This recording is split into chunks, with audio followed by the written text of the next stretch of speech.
Welcome students. यह video BA first year second semester के विद्यार्थियों के लिए महत्वपूर्ण है। आज की चर्चा का विषय है बाल मुकुंद का जीवन परिचय और साहित्यिक परिचय। जीवन परिचय। बाल मुकुंद का जन्म आधुनिक हरियाणा के झज्जर जिले के गुडियाणी नामक गांव में 1865 में इनका जन्म हुआ। इनके पिता का नाम लाला पूर्णमल था। इनका परिवार बख्शीराम वालों का परिवार के नाम से प्रसिद्ध था। इनकी प्रारंभिक शिक्षा गांव में हुई। बाल मुकुंद गुप्त बचपन से ही मेधावी थे। इनके पिता व दादा का अचानक देहांत होने के कारण इन्होंने पढ़ाई को बीच में ही रोक दिया। फिर पुनः पढ़ाई शुरू की और 21 वर्ष की आयु में मिडिल परीक्षा पास की। इन्होंने अपना अधिकांश जीवन कलकत्ता में व्यतीत किया। इन्होंने उर्दू के 2 प्रमुख पत्र लिखे, कोहिनूर और अखबार चुनार का संपादन किया। कुछ समय बाद 3 पत्र और जिनका संपादन किया, हिंदुस्तान, हिंदी, बंगबासी और भारत मित्र के संपादन किया।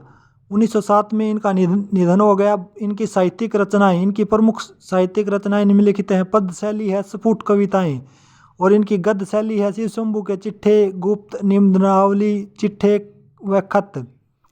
इनके अनेक निबंध भारत मित्र की फाइलों में बंद है, जिनका प्रकाशन होना बाकी है।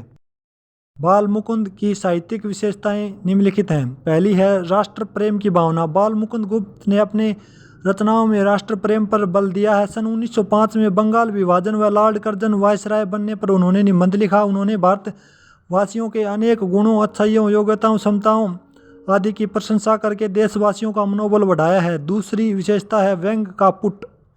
उन्होंने अंग्रेजी प्रशासन की अनैतिक नीतियों, सामाजिक विसंगतियों पर करारा व्यंग किया है। उदाहरण के लिए पीछे मत फेंके निबंध में अंग्रेज अधिकारियों के बढ़ते प्रभाव पर व्यंग करते हुए कहते हैं, आश्चर्य है माय लॉर्ड, 100 साल में अंग्रेजी राज्य और अंग्रेजी प्रताप तो इतनी उन्नति हो गई और प्रतापी ब्रिटिश राज्य के अधीन रहकर भारत अपनी रही सही हैसियत भी खो दे।